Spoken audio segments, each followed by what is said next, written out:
Hello students, class एक बार आप लोगों की लाइव हो चुकी है। जल्दी से सारे बच्चे कमेंट करिए और जुड़ जाइए।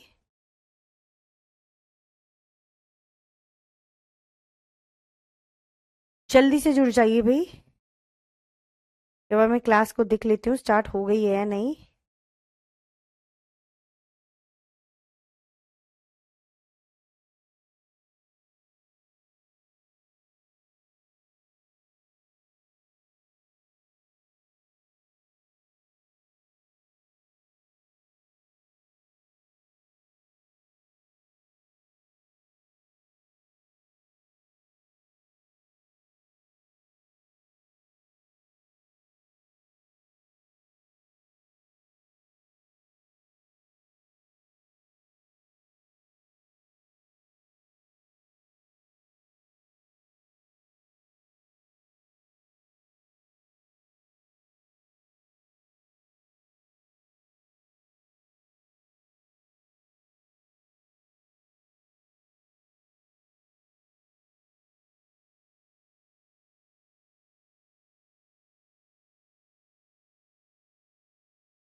हेलो स्टूडेंट्स, क्लास आप लोगों की लाइव हो चुकी है और ये क्लास आपकी मैथ्स पेडागोजी की क्लास है। इसकी मैथ्स पेडागोजी की, यानी कि थर्ड क्लास है, क्लास नंबर थर्ड। कुछ दो क्लासेस हम पहले भी कर चुके हैं, जिसमें हमने कुछ मेथड पढ़े थे, कुछ टीचिंग एड्स पढ़े थे, मैथ्स की नेचर के बारे में कुछ पढ़ा था और कुछ क्वेश्चन किए थे। तो वो क्लासेस भी उतनी इंपॉर्टेंट है जितनी ये वाली क्लासेस है। चलो अब कमेंट्स आ रहे हैं। मोहम्मद सना, वेरी नाइस। पहले कमेंट्स नहीं आ रहे थे तो मुझे ना थोड़ी कंफ्यूजन सी हो गई थी कि कमेंट्स मुझे क्यों नहीं दिखाई दे रहे हैं। मनीषा, ऋषिका, आई थिंक वो जो दिक्कत हुई थी वो ठीक हो गई है। चलो जुड़ जाइए, फिर तो मजा आता है पढ़ाने में भी। राखी, तृप्ति, ऋषिका, काफी बच्चे बहुत दिनों से वेट कर रहे थे मैथ्स पेडागोजी की क्लास का। प्रजना, ईश्वर, आप सभी लोग अच्छे होंगे और मुझे लग रहा है भाई आप लोगों की तैयारी भी अच्छी चल रही होगी।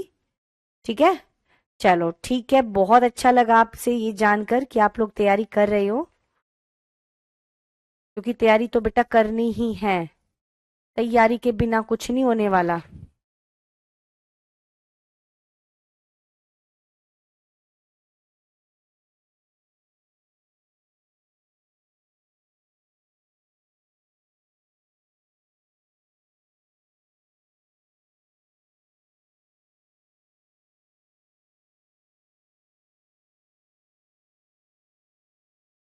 आज जो हम टॉपिक करने वाले हैं वो वैन हीले का डायग्राम पढ़ेंगे। किसका? गुड इवनिंग भाई सभी को। जमल, तृप्ति, भूषण, हरीश, नुजाहत, निशा, आयशा, ईशा। थैंक यू बेटा अजय। अगर आप लोगों को मेरी क्लास अच्छी लगती है तो डेली क्लास लिया करो। हाँ, ये बात मैं बता रही थी, बार बार रिवीजन के बाद भी। अच्छा, क्या हो रहा है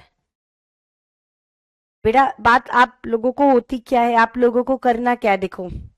कल सुबह 7 से 8:30 बजे तक 1.5 घंटे की क्लास आपकी ईवीएस पेडागोजी के ले लेना कल। ठीक है, और उसके बाद होगी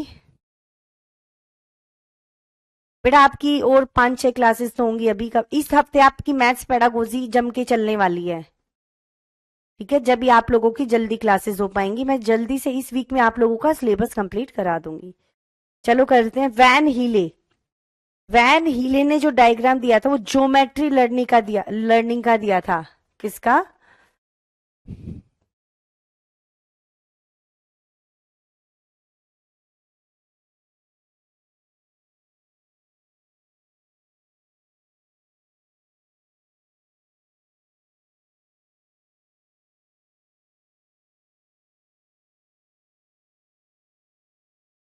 ज्यामितीय अधिगम, यानी कि ज्यामितीय अधिगम के बारे में, ज्यामितीय आकृतियां,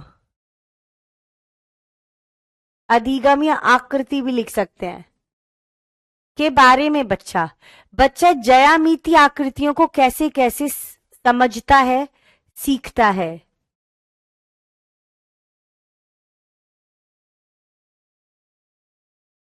देखो पीपीआर मेथड है ना जो, वो दोनों का है, वो चाइल्ड सेंटर्ड मेथड है बेटा। वैन हिले में ये बताया गया कि छात्र ज्यामितीय आकृतियों को कैसे सीखता है, छात्र ज्यामितीय आकृतियों को कैसे सीखता है, कैसे सीखता है, कैसे बच्चा आकृतियों को सीखता है।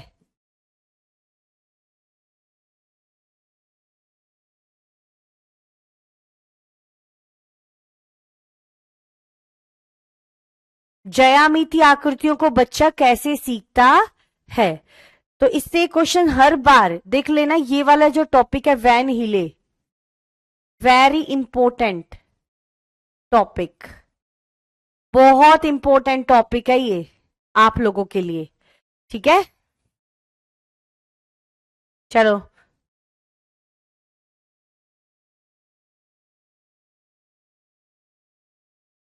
क्या वित्थल आप क्या कहना चाह रहे हो, मुझे आपका क्वेश्चन समझ में नहीं आता है। हाँ ये इसी में पढ़ेंगे बेटा।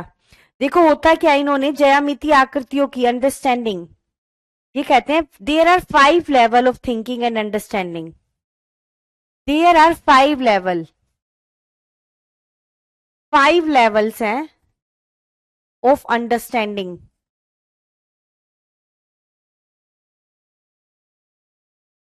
ऑफ अंडरस्टैंडिंग शेप्स, आकृतियों को समझने के 5 स्तर बताए हैं। Each level has, each level has own language, own language खुद की भाषा है, हर लेवल की अपनी भाषा होती है। आकृति का मतलब बेटा शेप्स होता है, शेप्स। ज्यामितीय आकृति का बच्चा कितने लेवल्स में सीखता है, 5 लेवल में। तो कई बार देखो, कई बार ये क्वेश्चन आता है वैन हीले ने किससे संबंधित अपनी लर्निंग दी है, ज्योमेट्री लर्निंग से, और कब दी है, 1957 में, 1957 में दिया है कि बच्चा ज्योमेट्रिकल शेप्स को कैसे कैसे सीखता है। यहां पर 5 लेवल होते हैं, कितने लेवल होते हैं, 5 लेवल हैं, जिसमें बच्चा अलग अलग लेवल में अलग अलग तरीके से शेप्स को सीखता है। हाँ इन्होंने 5 लेवल बताए हैं, उन लेवल्स के बारे में हम एक बार पढ़ लेते हैं। देखो लेवल 0 से इन्होंने शुरू किया है, level 0, level first, level second, level third, level 4, 4 level इन्होंने बताए हैं। डायरेक्ट क्वेश्चन आता है सिर्फ, हाँ बिल्कुल सही भाई, डायरेक्ट क्वेश्चन हर बार आता है। 0 लेवल का मतलब होता है विजुअलाइजेशन या रिकॉग्निशन,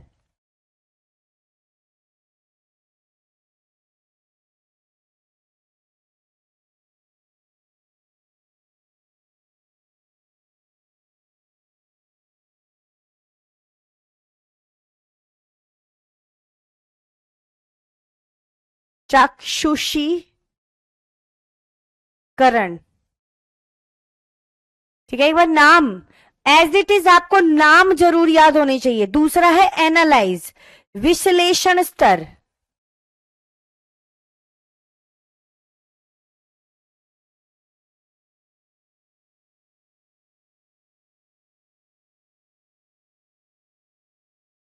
ठीक है।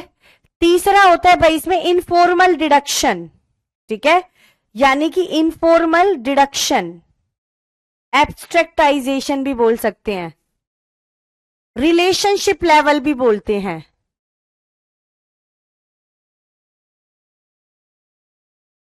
या एब्स्ट्रैक्ट,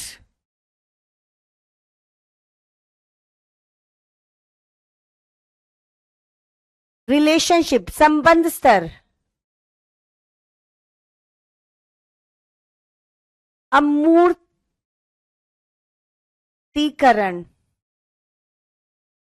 ठीक है, रिलेशनशिप लेवल। जीरो लेवल को बेटा जीरो लेवल ही बोलेंगे। फिर आएगा फॉर्मल डिडक्शन, औपचारिक निगमन,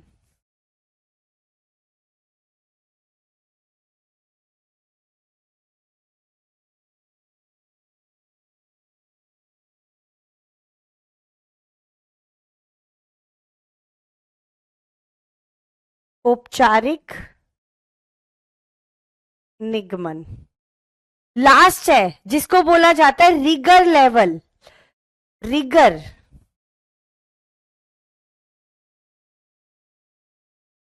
ये एक्सियोम लेवल। 4 लेवल हैं इसके, ठीक है। एक बार इन सबके लेवल साथ साथ लिख लो, क्योंकि यहां से 101% एक क्वेश्चन आना है इस वाले लेवल में से। कितने लेवल है? 5। शुरू कहां से किया है? जीरो। जीरो का नाम क्या है? विजुअलाइजेशन। फिर है एनालाइज, फिर है रिलेशन, फिर है फॉर्मल डिडक्शन, फिर आएगा रिगर या एक्सियोम्स लेवल भी बोल देते हैं। रिगर को हिंदी में बोला जाता है चिंतन स्तर।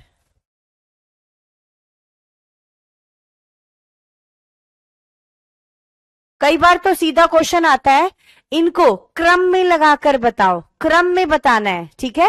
अब हम देखते हैं क्या है। पहला लेवल है level number first, visualisation. Visualisation, चाक्षुषीकरण।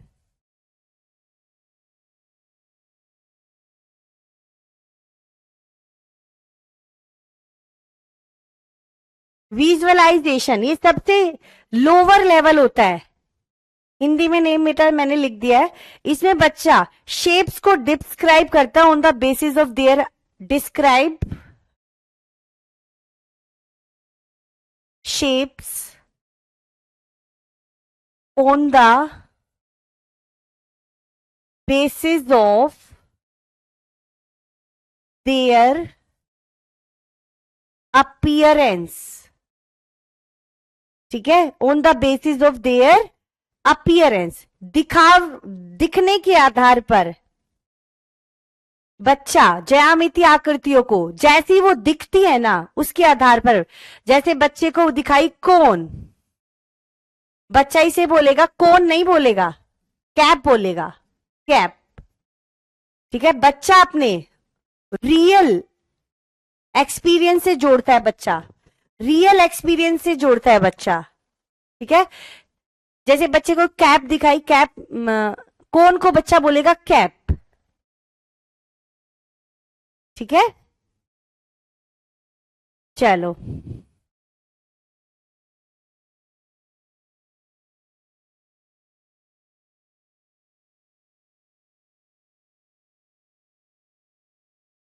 चलो भाई, हिंदी में भी देखो, सीधा सीधा यहां से समझ लो। बच्चा ज्यामितीय आकृतियों को कंपेयर करता है एवरीडे लाइफ की थिंग्स से, compare with everyday life object,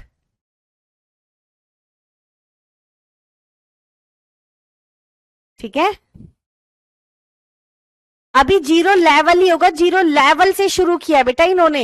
Ayesha ये क्लियर है? लेवल फर्स्ट में बस जैसा आकृति दिखती है उसके आधार पर शेप्स को देखता है, आकृतियों को किस आधार पर देखता है? जैसी वो दिखती है, ठीक है। अब दूसरा level, analyse, level number first, इसका नाम क्या है? एनालाइज, विश्लेषण, विश्लेषण स्तर है ये, जिसमें बच्चा क्या करता है? Describe shapes on the basis of their property,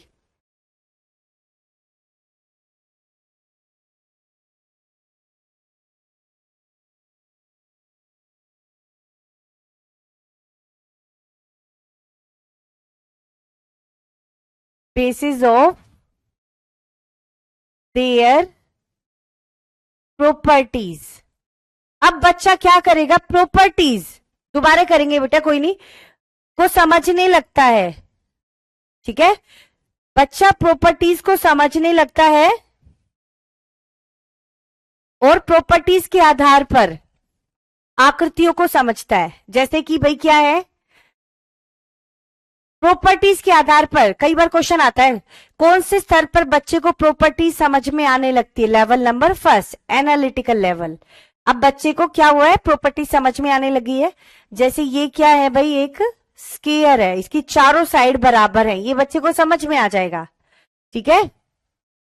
और ये क्या है, रेक्टेंगल, ये स्क्वायर है, ये रेक्टेंगल है, प्रॉपर्टीज के आधार पर बता देगा कि ये क्या है, स्क्वायर, आयत, ये है रेक्टेंगल, बस इतना बता पाएगा इस स्तर पर कि ये स्क्वायर है on the basis of properties. Properties भी बता देगा कि भाई स्क्वायर की प्रॉपर्टीज क्या है और रेक्टेंगल की प्रॉपर्टीज क्या है, पर ये नहीं बता पाएगा ये इससे किस आधार पर अलग है, रेक्टेंगल स्क्वायर से किस आधार पर अलग है, इनके डायगोनल्स के बारे में नहीं बता पाएगा, ठीक है। लिख लो बेटा इसमें हिंदी में, आकृतियों को उसकी प्रॉपर्टीज के आधार पर, आकृतियों को प्रॉपर्टीज के आधार पर समझना, यानी कि बच्चे को प्रॉपर्टी समझने आने लग जाएगी और जो आकृति हम बच्चे को समझाएंगे वो प्रॉपर्टीज भी बच्चे को समझ में आ जाएगी। एक बार जल्दी से बताइए जिस जिसको समझ में आ गया, एक बार मैं दोबारा भी बताऊंगी। पहले वाले लेवल में बच्चा, विजुअलाइजेशन में बच्चा सिर्फ आकृतियों को जैसी वो दिखता है ना, उसमें बच्चे को प्रॉपर्टी समझ में नहीं आती, दिखने के आधार पर आकृतियों को समझता है। हाँ, ये 4 कॉर्नर है, ये बॉक्स हो गया, ठीक है, इसके 3 कॉर्नर है, कैप हो गई, ठीक है। तो ये नहीं, बच्चा पहले वाले लेवल पर ये नहीं बताएगा कि ये स्क्वायर है, ये रेक्टेंगल है, दोनों सेम लगेगी बच्चे को, ठीक है। दूसरे वाले एनालाइज लेवल पे बच्चे को प्रॉपर्टीज समझ में आने लगती है, प्रॉपर्टीज के आधार पर वो बता देगा ये कौन सी आकृति है, पर ये नहीं बता पाएगा इस वाले लेवल पर कि स्क्वायर एक रेक्टेंगल भी होता है, रेक्टेंगल स्क्वायर नहीं हो सकता, इन दोनों में क्या संबंध है, क्या डिफरेंस है, वो नहीं बता पाएगा। तीसरा लेवल आता है रिलेशनशिप लेवल।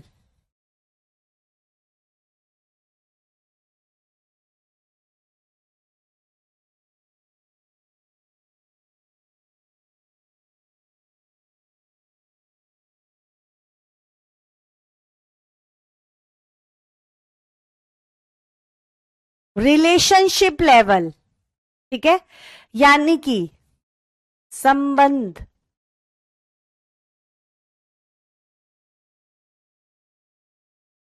स्तर, रिलेशनशिप लेवल होता है भाई एक, ठीक है। इसमें क्या होता है, बच्चे को, चलो क्लियर है तो बहुत अच्छी बात है, इसमें बच्चा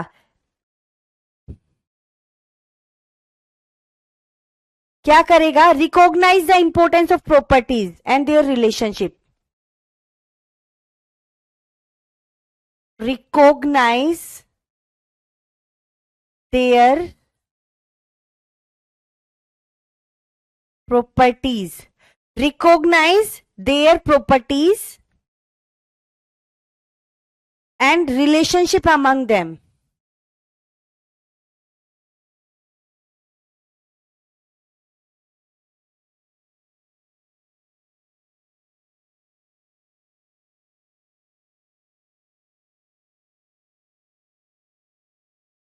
ठीक है, एंड रिलेशनशिप अमंग देम, यानी कि बच्चा प्रॉपर्टीज को भी समझने लगता है और प्रॉपर्टीज के आधार पर बता भी सकता है ये आकृति इस आकृति के किस आधार पर डिफरेंस है। बच्चा ये बताएगा all squares are rectangle, all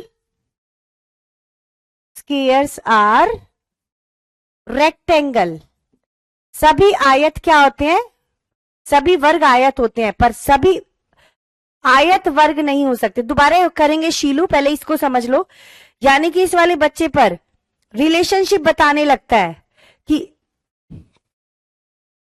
square और रेक्टेंगल में क्या संबंध है और क्या डिफरेंस है, सब कुछ बता देगा। ये इससे किस आधार पर अलग है और कैसे ये दोनों एक दूसरे से संबंधित हैं। ठीक है, यानी कि बच्चा प्रॉपर्टीज के आधार पर संबंध स्थापित करता है।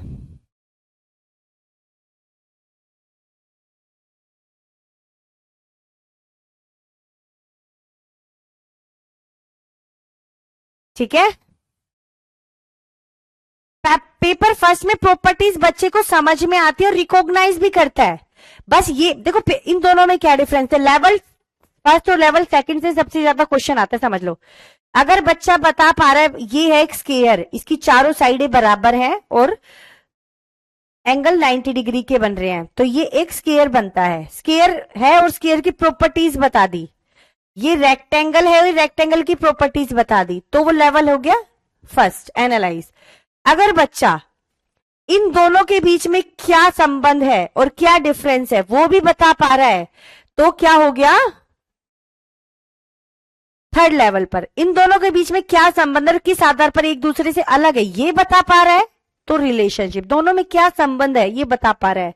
तो एक बार जल्दी बताओ भाई, जिसको ना समझ में आया ताकि मैं दोबारा से कर बताऊं। ज्यादातर लेवल सेकंड और लेवल थर्ड से आया है। देखो तीनों लेवल एक बार दोबारा रिपीट। जीरो लेवल जिसमें बच्चा प्रॉपर्टीज को नहीं समझ पाता है, सिर्फ बच्चा क्या करता है जैसी आकृति दिखती है उसको उस आधार पर समझता है, दिखने के आधार पर प्रॉपर्टीज बच्चे को नहीं समझ आती है। दूसरा लेवल होता है एनालाइज, इसमें बच्चा प्रॉपर्टी समझने लगता है और आकृति की प्रॉपर्टी बता देगा। तीसरा लेवल है रिलेशनशिप, जिसमें बच्चा विभिन्न आकृतियों में रिलेशन बताएगा। पैरेललोग्राम एक किसका पार्ट होता है, पैरेललोग्राम की कितनी साइड्स होती हैं, ये सब चीजें। ठीक है, पहले में सिर्फ प्रॉपर्टीज के आधार पर उसकी आकृति को डिफाइन करेगा, पर लेवल सेकंड में रिलेशनशिप में बच्चा देखो ये बताया बच्चे ने, ये एक स्क्वायर ये रेक्टेंगल, इन दोनों की चारों साइड स्क्वायर की चारों साइड्स सेम होती है, रेक्टेंगल और इसकी 90 डिग्री का एंगल बनता है, तो वो एक आकृति होती है स्क्वायर की। और एक आकृति है जिसमें 90 डिग्री के एंगल्स बन रहे हैं और दो अपोजिट साइड्स आर इक्वल, वो एक स्क्वायर होती रेक्टेंगल होती है। तो बच्चा लेवल फर्स्ट पे है। अगर बच्चा बताए कि एक स्क्वायर रेक्टेंगल भी हो सकता है, तो वो किस आधार पर हो गया रिलेशनशिप, प्रॉपर्टी के आधार पर दोनों में रिलेशन बताना आकृतियों के बीच में। ठीक है, next question, question level number third, formal deduction.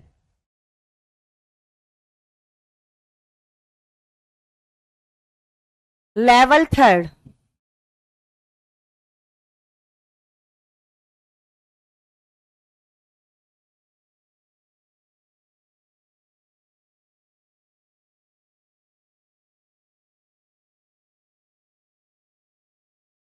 औपचारिक निगमन या निगमन स्तर भी कई बार इसको बोल देते हैं। इसका मतलब है इस वाले स्तर पर बच्चा करता क्या है, इस वाले स्तर पर बच्चे को थ्योरम समझ में आती है, थ्योरम्स क्या होती हैं। ठीक है, थ्योरम क्या होती है, और भाई इसमें क्या क्या करता है बच्चा, डेफिनेशंस को समझता है, परिभाषाएं।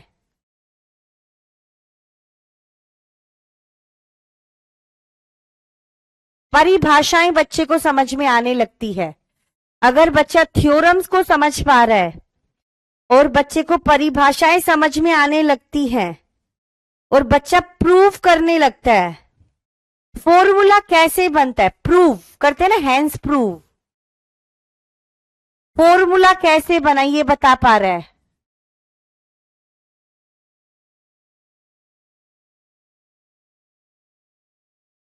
तो बच्चा फॉर्मल रिडक्शन लेवल पर है। चलो बहुत अच्छे से है आप लोगों को। संगीता बहुत अच्छा आपने बताया बेटा, कमेंट आ रहे हैं सभी के।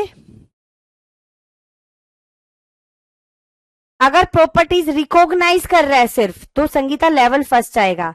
प्रॉपर्टीज के आधार पर रिलेशनशिप बता रहा है तो लेवल सेकंड आएगा।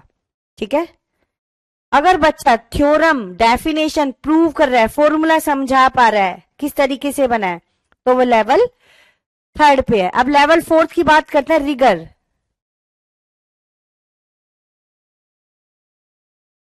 इसमें करेगा रिगर लेवल में, लेवल 4 रिगर यानी कि चिंतन स्तर। रिगर लेवल क्या होता है इसमें? रिगर लेवल का मतलब हो गया है, देखो क्या, इसमें बच्चा खुद का कुछ बनाएगा। इसमें तो बच्चा आता है 9th-10th क्लास में थ्योरम प्रूव वगैरह करने लगता है। अब जब बच्चा पीएचडी होल्डर हो जाता है, रिसर्चर बन जाता है, तो बच्चा खुद की थ्योरम एस्टेब्लिश करता है। एस्टेब्लिश थ्योरम फॉर्मूला, खुद कोई फॉर्मूला बना देता है। रिसर्चर और पीएचडी होल्डर इस वाले लेवल पर आते हैं। ठीक है, एक बार अगर क्लियर हो गया तो थोड़ा आगे बढ़ते हैं, एक छोटा सा टॉपिक और कर लेते हैं साथ में।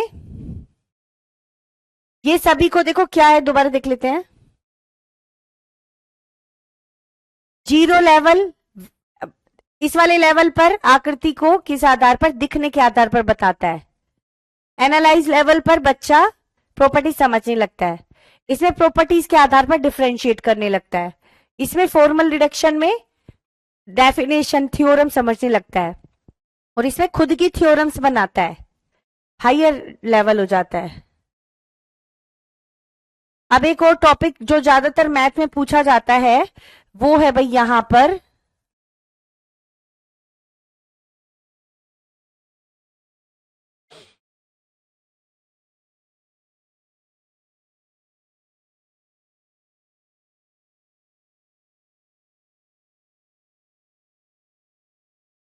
फर्स्ट जनरेशन चिल्ड्रन क्या होते हैं। ये क्वेश्चन बहुत इंपॉर्टेंट है, हर बार आता है यहां से।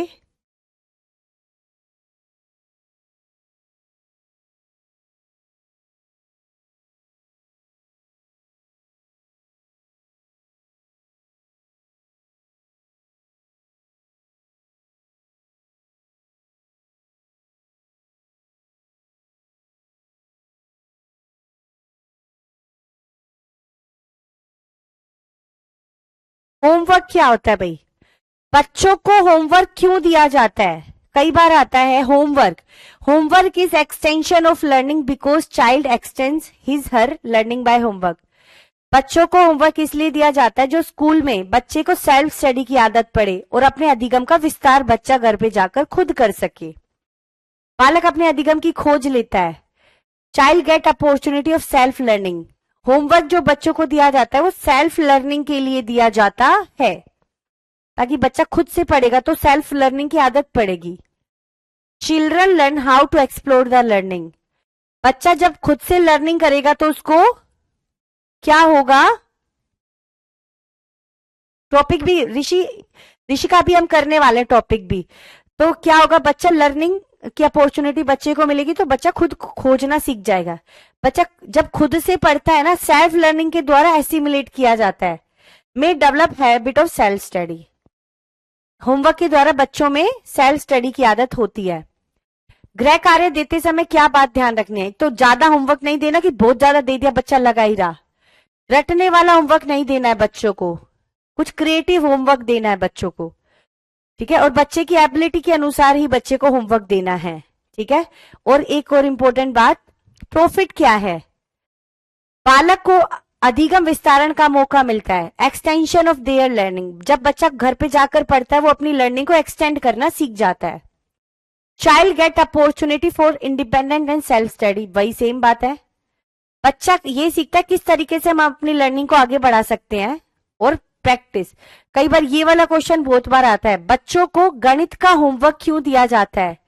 बच्चे को गणित का होमवर्क इसलिए दिया जाता है ताकि बच्चे, बहुत सारे क्वेश्चन होते हैं मैथ में, सारे क्वेश्चन स्कूल में नहीं कराए जा सकते, तो क्वेश्चन ज्यादा प्रैक्टिस कर सके घर पर, इसलिए होमवर्क दिया जाता है। अब बच्चे पूछ रहे हैं एसिमिलेट का मतलब क्या होता है? एसिमिलेट का मतलब होता है घोट कर पी जाना, बिल्कुल अच्छे से विषय वस्तु को समझना। जब बच्चा घर पर जाएगा सेल्फ स्टडी करेगा, अगर उसको अपने दिमाग में बिठाएगा, अगर कोई कंफ्यूजन होगी तो उसको दूर करेगा, अगले दिन आके चाहे टीचर से करे चाहे खुद, तो विषय वस्तु को पूरे तरीके से समझना एसिमिलेट कहलाया जाता है। बेटा ये अब मैथ्स पेडागोजी में है, कई बार आता है फर्स्ट जनरेशन लर्नर, इसकी स्पेलिंग गलत है,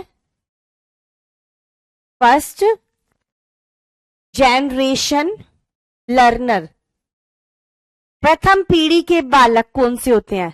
देखो इनके नाम है दूसरे, पहला लर्नर फ्रॉम डिसएडवांटेज होम, सुविधा वंचित घरों के विद्यार्थी, ये वो बच्चे होते हैं जिनके पास घर नहीं होता, एक इनके पास बेसिक फैसिलिटी भी नहीं होती, रोटी कपड़ा मकान नहीं होता है। असंगठित घरों के, ऑर्गेनाइज होम नहीं है, इनका कोई पर्टिकुलर होम नहीं है जैसे सबका एक होम है, हम डेली रात को वहां जाते हैं, नहीं, आज ये इधर सो रहे हैं, कल उधर है, कल उधर है, ठीक है।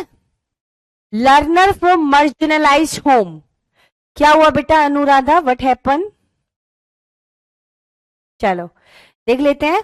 हाशिए पर पड़े क्षेत्र के विद्यार्थी, ये वो विद्यार्थी होती हैं जो सड़क किनारे रहते हैं, इनका कोई खुद का घर नहीं होता, और इनको फर्स्ट जनरेशन लर्नर इसलिए बोला गया है, ये अपनी जनरेशन का पहला बच्चा होता है जो स्कूल में शिक्षा ग्रहण करने आता, इससे पहले कोई नहीं आता है, ठीक है। This is the first learner, this is the first learner of the family, no more goat member, इससे पहले कोई भी सदस्य शिक्षा ग्रहण नहीं करता है। अभाव का मतलब होता है सुविधाओं का अभाव, इनके पास बेसिक फैसिलिटी नहीं होती है, इनके पेरेंट्स जो होते हैं उन्होंने प्राइमरी एजुकेशन पूरी नहीं की होती है। इनको क्या क्या समस्याएं आती है? सबसे बड़ी समस्या तो ये है कि टीचर का एटीट्यूड बहुत नेगेटिव है इन बच्चों के लिए, टीचर सोचता ही नहीं तो पढ़ना ही नहीं है, कितना ही पढ़ा लो, इनको तो पढ़ना ही नहीं है, इनको पढ़ना ही नहीं है तो उनको पढ़ाता भी नहीं है, टीचर बहुत नेगेटिव होता है इन बच्चों के लिए, ठीक है। लैंग्वेज रिलेटेड प्रॉब्लम, बच्चों को भाषा से संबंधित दिक्कत आती है, क्या दिक्कत आती है बच्चों को? लैंग्वेज प्रॉब्लम आती है, क्योंकि ये बच्चों की कोई पर्टिकुलर लैंग्वेज नहीं है, इन्हें स्कूल में एडजस्टमेंट में लैंग्वेज की वजह से बहुत दिक्कत आती है, ना तो टीचर को इनकी भाषा समझ में आती है, ना ये टीचर की भाषा को समझ पाते हैं। और इन बच्चों को, जैसे हम लोगों को बाहरी दुनिया का अनुभव होता है, पार्टीज में जाते हैं, चीजें खरीदते हैं, बेचते हैं, ठीक है, तो व्यवहारिक जो लेना देना होता है उसकी नॉलेज इन बच्चों को नहीं होती है, क्योंकि इनका ना तो कोई पड़ोस होता है पर्टिकुलर, ना कोई इनका घर होता है।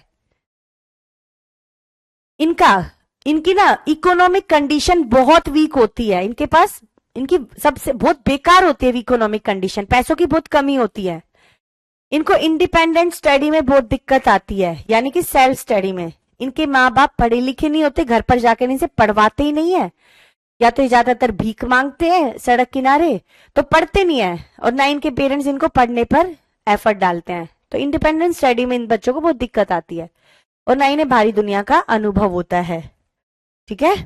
चलो अब कुछ क्वेश्चन भी हम कर लेते हैं मैथ्स पेडागोजी के।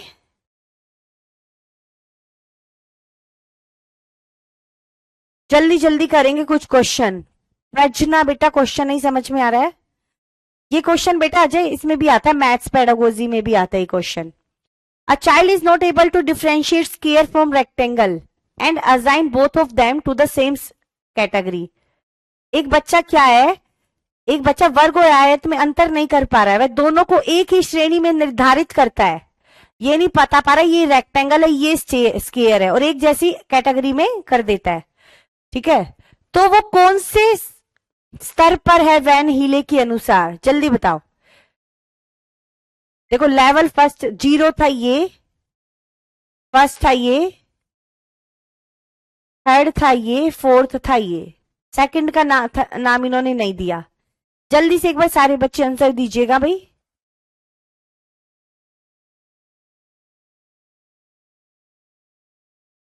ईश्वर जल्दी करो भाई।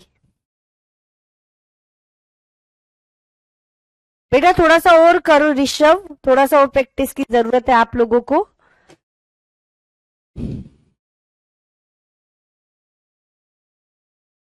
देखो जब बच्चा नहीं बता पा रही रेक्टेंगल है स्क्वायर है तो विजुअलाइजेशन पर है, बिल्कुल सही। Now next question, question number 2, जल्दी बताइएगा।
सेकंड का बताओ, which among the following is the appropriate sequence of introducing the concept of addition of natural number? Provide an experience with contextual situation, represent the situation using symbol, verbalizing the situation या represent the situation through picture. जल्दी बताइएगा.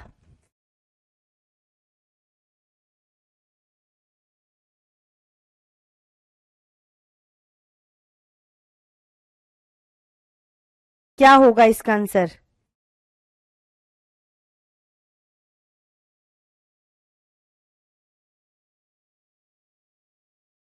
देखो सबसे पहला step पूछा है, पहले picture से करेंगे डी. नेक्स्ट,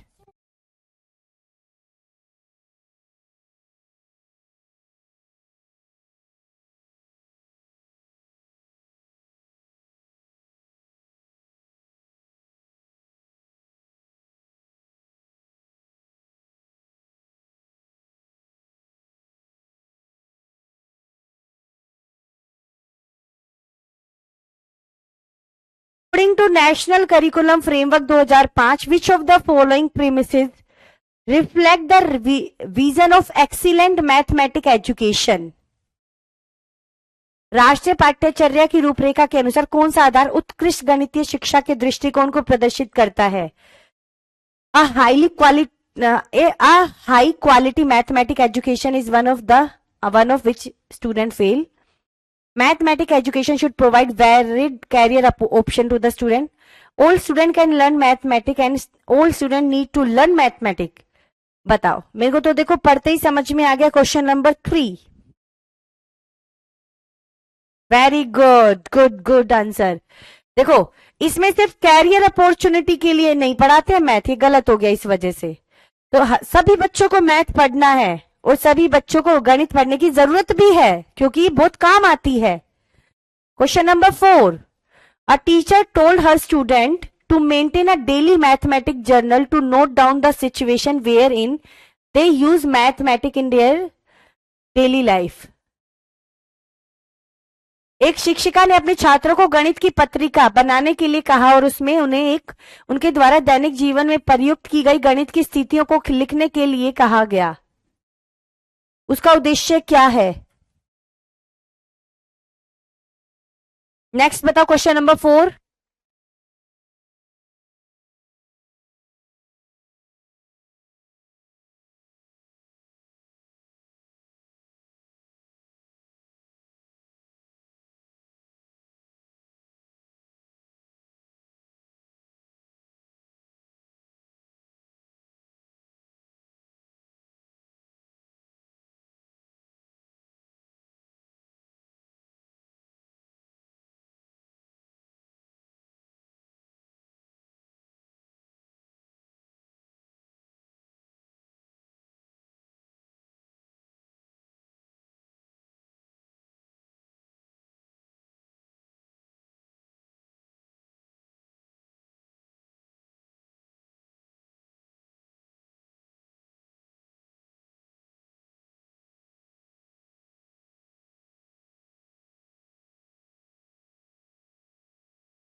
हाँ भाई बिल्कुल. A teacher told her student to maintain a daily mathematics journal to note down. ठीक है. इंस्पेक्शन के लिए तैयार करना. देखो सी है, बच्चे के गणित को बाहरी दुनिया से जोड़ना इसका उद्देश्य है. यही एक एनसीएफ का उद्देश्य है. Very good. Question number 5. Mathematics is not just arithmetic. Which of the following statement is the most appropriate in the given situation? गणित केवल अंक गणित ही नहीं है. इनमें से कौन सा कथन संदर्भ में सबसे उपयुक्त है?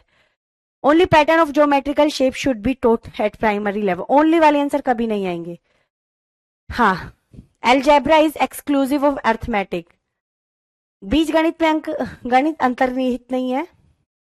गणित की पाठ्यपुस्तक में ज्यामितीय को एक अलग खंड के रूप में प्रस्तावित किया जाना चाहिए. Area of mathematics like shape, special understanding. Measurement data handling must be given due place in mathematic curriculum. बताओ क्या होगा, बहुत इजी क्वेश्चन है।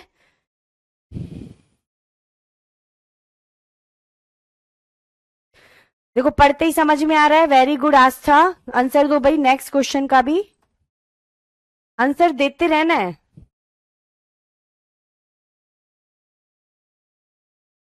फोर्थ हो चुका है, फिफ्थ दो। फिफ्थ का भी डी है कि हर चीज को एक स्पेशल स्थान मिलना चाहिए, सिर्फ एक ही चीज को नहीं पढ़ाना है मैथ में, हर कंसेप्ट को पढ़ाना है। वेरी गुड, ऑलमोस्ट सभी का सही है, सभी ने सही दिया, बस संगीता आपने गलत दिया है। एक बच्चे ने गलत दिया है, संगीता ने। Next, which of the following concept can not be taught using Dienes block. Dienes block का प्रयोग करके किन अवधारणा को नहीं पढ़ाया जा सकता? नंबर और प्लेस वैल्यू को पढ़ाया जा सकता है, एडिशन और सब्सट्रैक्शन को भी पढ़ाया जा सकता है। ये मैंने कराया, डाइन ब्लॉक किसने दिया है? जल्दी, वेरी गुड, आंसर दीजिएगा भाई, हर बच्चा आंसर देगा।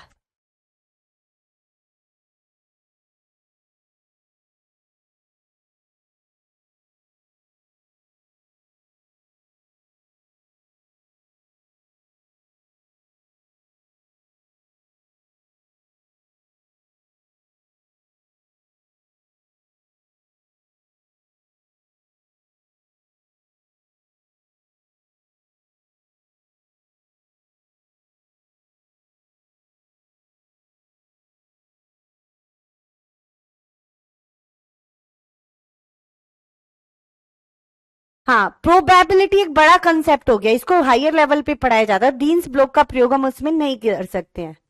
एक छात्र ने जब 6065 को संख्या के रूप में लिखने के लिए कहा गया तो 6665 लिख दिया। ये त्रुटि किसकी है? सीधा सीधा प्लेस वैल्यू की है। The child does not have the understanding of numbers, numbers की तो है। The student does not have an idea of cardinal and ordinal. देखो ये भी क्वेश्चन आता है, कार्डिनल नंबर क्या होता है, ऑर्डिनल नंबर क्या होता है? कार्डिनल नंबर होता है भाई टोटल में, जैसे मैं बोलूं गिव मी 4 बुक, 4 बुक दो, यानी कि चारों की चारों बुकें मुझे दो। और मैं बोलूं गिव मी 4th बुक, यानी कि ऑर्डर में जो चौथी बुक है ना वो मुझे दो। ऑर्डर और कार्डिनल नंबर ही जरूर कर लेना। It is an operational error. नहीं, the student has not understand the concept of place value. Place value नहीं पता है बच्चे को, क्योंकि बच्चे ने 0 नहीं लिखा, प्लेस सही नहीं लिखा है। Now question number 8।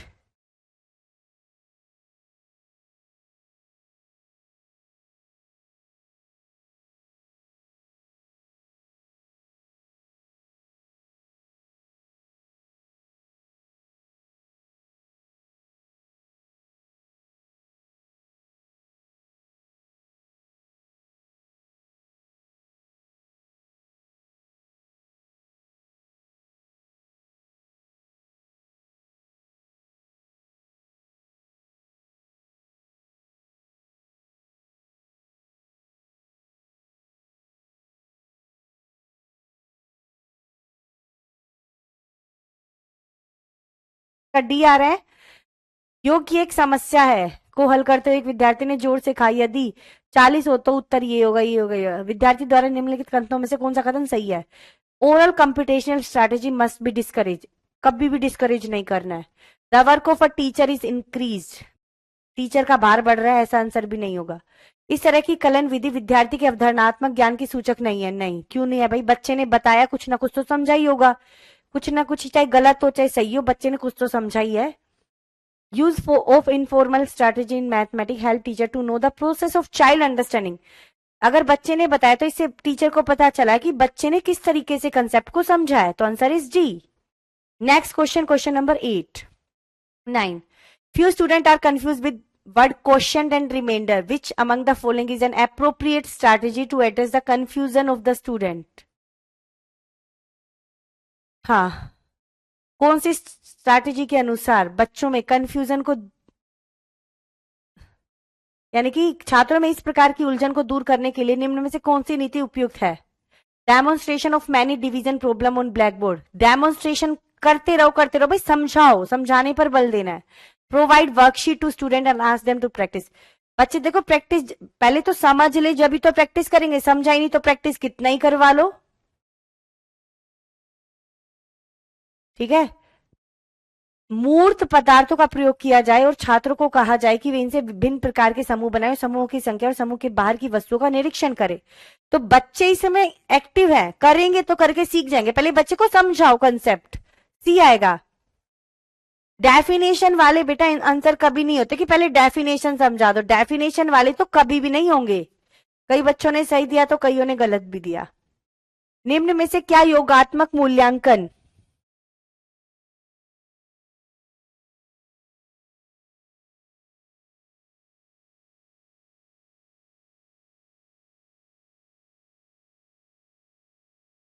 टेंथ का बताओ। Which of the following is not a feature of summative assessment in mathematics. SA और एफए हमने पढ़ा है। It is term end examination, बिल्कुल सही है। It is use for grading, promotion and placement, बिल्कुल सही है। It focus on diagnosing the strength and weakness of the children. It is product oriented, सही है। देखो समेटिव असेसमेंट में निदान और उपचार नहीं होता, ये ध्यान रखना, ठीक है। समेटिव असेसमेंट में निदान और उपचार नहीं होता है। Next question, which among the following is the most desirable feature of mathematic teaching.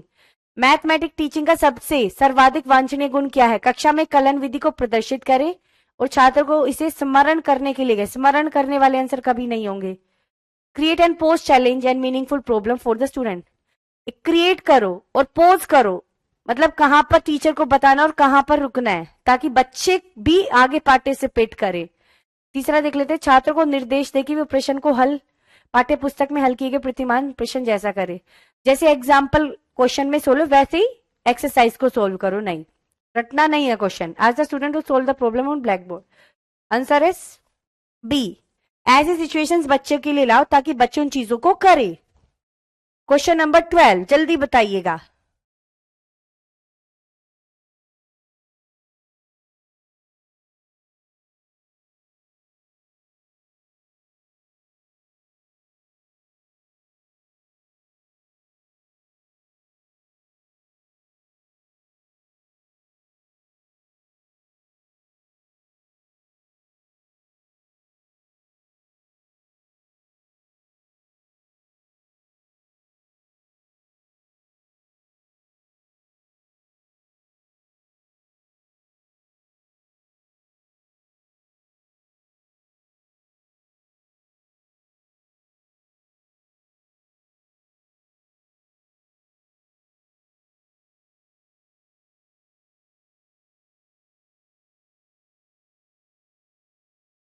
कल मॉर्निंग में भी है भाई बेटा, पारस मॉर्निंग में भी है 9:30 से 10:30।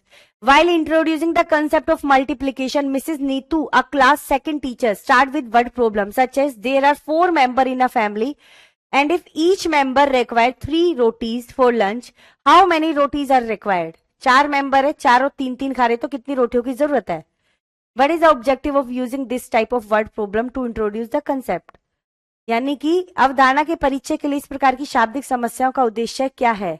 To improve the communication skill, to develop the ability to connect real life. देखो जब भी आ जाए ना real life situation with mathematical, तो आंसर यही होता है। रोटियों से जोड़कर समझाया जा रहा है, तो बच्चे को इस तरीके से मैथ का कंसेप्ट भी समझाया जा रहा है, ठीक है। सबसे बढ़िया आंसर होता है जिसमें बच्चे की लाइफ को उससे जोड़ा जाता है। किससे? वास्तविक जीवन से बच्चे के अधिगम को जोड़ा जा रहा है। रियल लाइफ सिचुएशन, इससे ज्यादा अच्छा आंसर होता है। बच्चे की रियल लाइफ सिचुएशन से जोड़कर पढ़ाया जा रहा है मैथ, तो ये ज्यादा एक्यूरेट आंसर होता है जिसमें भी होगा। Which of the following are correct with respect to the nature of mathematic. गणित का मैथमेटिक के बारे में क्या सही है। गणित की अपनी भाषा होती है, गणित की समस्या का केवल एक ही हल होता है, गणित अवधारणाएं अमूर्त होती हैं। देखो क्या सही है बताओ।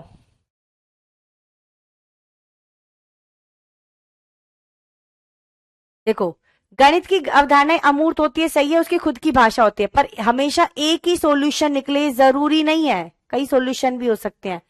तो A and C is the correct answer. Question number next, visualisation and representation important process to be ensured in mathematic teaching at primary level because. दृश्यीकरण और प्रदर्शन प्राथमिक स्तर पर शिक्षण में सुनिश्चित की जाने वाली महत्वपूर्ण प्रक्रियाएं हैं, क्योंकि।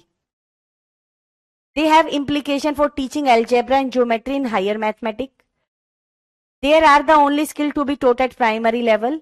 These are the way to assess learning in mathematics.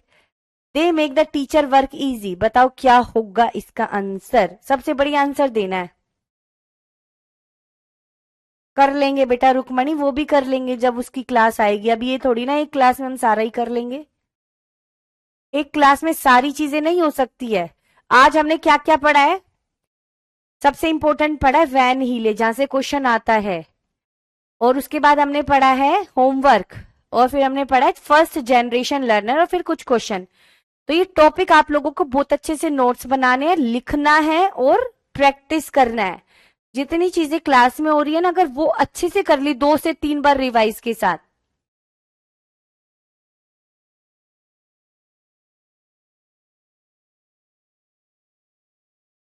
ठीक है. रुकमणी बेटा हुआ क्या है? क्वेश्चन बताओ अपना.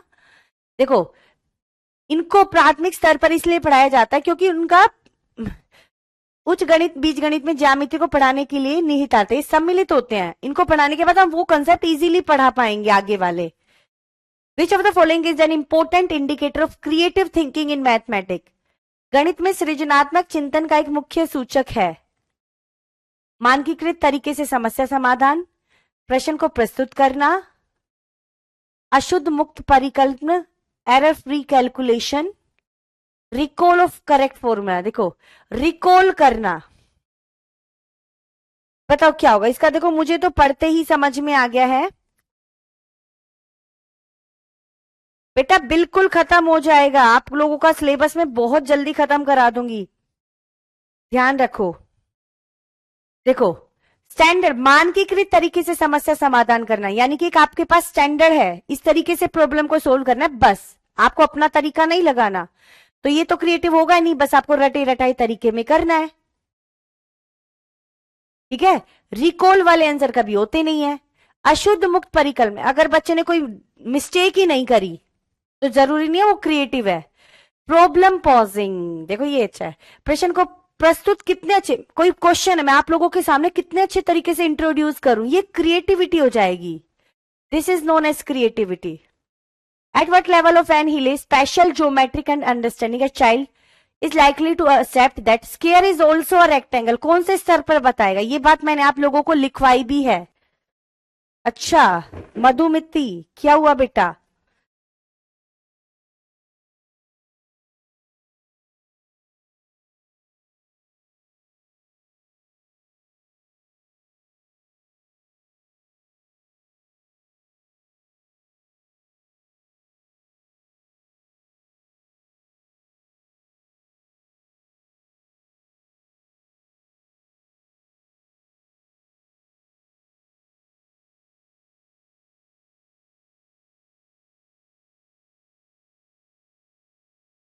मॉक टेस्ट में अगर नंबर कम आता है तो कहीं ना कहीं आपकी कंसेप्चुअल अंडरस्टैंडिंग क्लियर नहीं है बेटा सुधीर, तो उसको पहले क्लियर करो. देखो, इसमें कौन सा लेवल होगा? Relationship level, level 2. जब बता पाएगा एक स्क्वायर रेक्टेंगल है, रेक्टेंगल स्क्वायर नहीं, मैंने बताया भी था अभी अभी. तो ये हो गया है. Next, which of the following is referred to as एडिक्टिव आइडेंटिटी फॉर होल नंबर? एडिक्टिव आइडेंटिटी क्या होता है बताओ?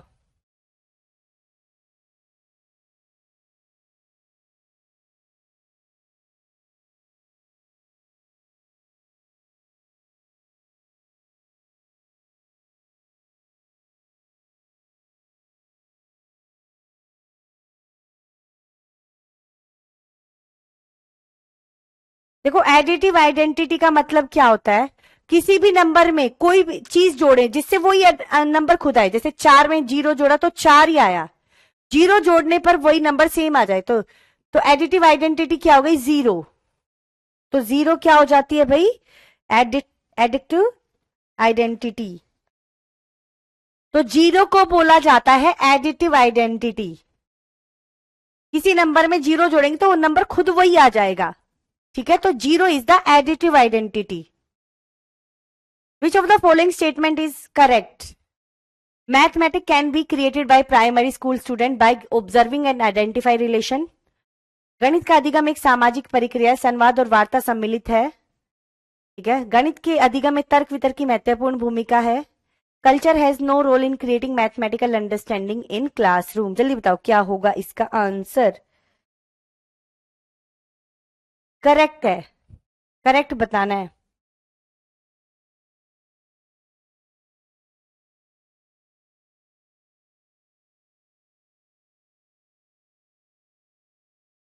देखो क्या बात है भाई, मैथमेटिक ये भी सही है, ये भी सही है, ये भी सही है।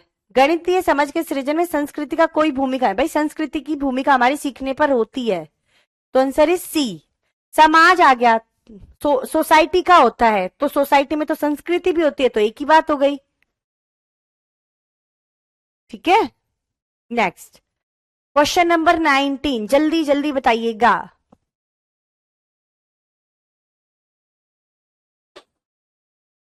प्राथमिक स्तर पर ज्यामितीय पाठ्यक्रम के विषय में निम्नलिखित में से कौन सा कथन सत्य है? Geometry need to be limited to recognition of 2D shape like circle, square and rectangle. Primary level proper definition should be introduce, intuitive understanding of space should be developed. देखो प्रॉपर डेफिनेशन, डेफिनेशन बच्चों को कभी भी नहीं करवानी है। क्या बच्चों को डेफिनेशंस तो कभी करवानी ही नहीं है, तो बी तो गलत हो गया। बी इसमें भी है, इसमें भी है, अब ए सही है, सी। ज्योमेट्रिक, ज्योमेट्री को सिर्फ 2D शेप सी बच्चों को पढ़ानी है प्राइमरी में, क्यों आगे भी पढ़ा सकते हैं, तो सी ज्यादा बढ़िया आंसर है। सी इज द करेक्ट आंसर। ठीक है, next question. Which of the following statement is true regarding mathematical skill and competency used by the street vendor and shopkeeper? जो भाई सड़क विक्रेता होते हैं और दुकानदार, जो गणितीय कौशल के संदर्भ में कौन सा कथन सत्य है? They are not useful to solve mathematical problem in class, ये तो गलत है। They are ambiguous and illogical, वे अस्पष्ट और असंगत है। They helpful in developing alternate strategy in solving mathematical problem. बताओ क्या होगा। देखो ये दोनों ही गलत हो गई, तो आंसर क्या हो गया? ओनली सी।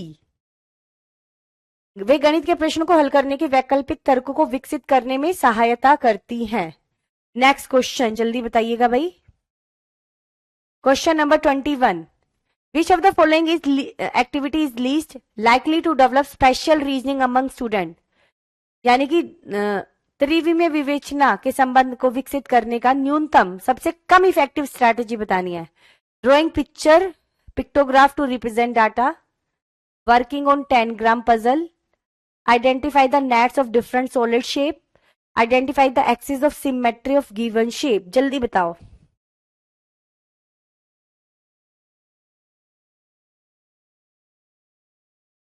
स्पेशल रीजनिंग, पिक्चर को दिखा देना बस, पिक्टोग्राफ रिप्रेजेंट, बस ऐसे हमें पिक्टोग्राफ के रूप में दिखा देना कौन सा डाटा कब था, तो वो ज्यादा सही मेथड नहीं है।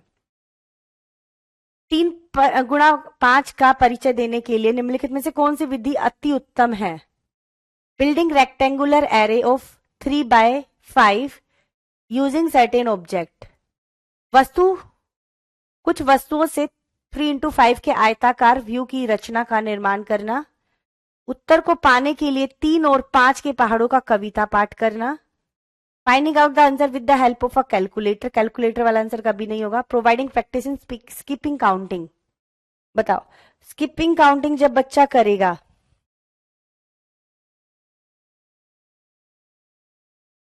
देखो 3x5 के आयताकार का जब हम रचना करेंगे तो उसका हम परिचय दे सकते हैं। ठीक है, 3 स्किपिंग काउंटिंग से तो भाई टेबल याद होते हैं, 3x5 का कंसेप्ट दोनों एक साथ नहीं समझा सकते। विद्यार्थियों को गणितीय संक्रिया पर आधारित समस्याओं का समाधान करना सिखाने के लिए कौन सा कथन संतोषजनक नहीं है? The problem chosen should be realistic, सही है। Simple example with smaller number should be taken up first, simple to complex जाना चाहिए, सही है। कंक्रीट मटेरियल में be use to support student, सही है। Only one method of solving, only वाले आंसर नेगेटिव होता है, नेगेटिव स्टेटमेंट है तो नेगेटिव आंसर होगा। Next question, in which of the following statement number 4 is used in cardinal number? Cardinal number और ordinal number में ऑर्डर में होता है, तो ऑर्डिनल नंबर, कार्डिनल नंबर एक साथ। My office is on the 4th floor, चौथे फ्लोर पर है, तो ये तो ऑर्डिनल नंबर हो गया, ये जरूर आएगा। माई सन रैंक्ड फोर्थ, चौथी रैंक आई है ना, तो ordinal. The fourth chapter of this book is very interesting, तो भी ऑर्डिनल। चौथा चैप्टर की बात करें, 4 टीम पार्टिसिपेट, टोटल 4 टीम ने पार्टिसिपेट किया था, ये कार्डिनल नंबर हो गया है। Last question, identify the correct statement. Multiplying a number by another number increase its value, dividing a number by another number decrease its value, a number multiplied by 10 always has 0 at its unit place, ठीक है। Multiplication is the inverse of division, जल्दी बताओ क्या answer होगा। देखो इसमें answer तो almost ज्यादातर सही है, पर एक गलती आ रही है।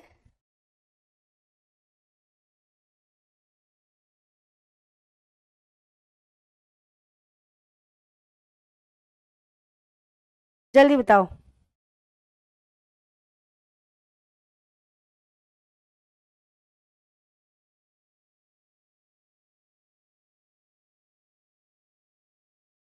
देखो ऑलवेज वाला आंसर कभी नहीं होगा, हमेशा इंक्रीज नहीं होगा।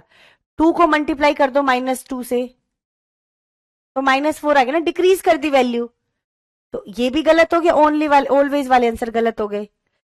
10 को मल्टीप्लाई करो 0.5 से, नहीं,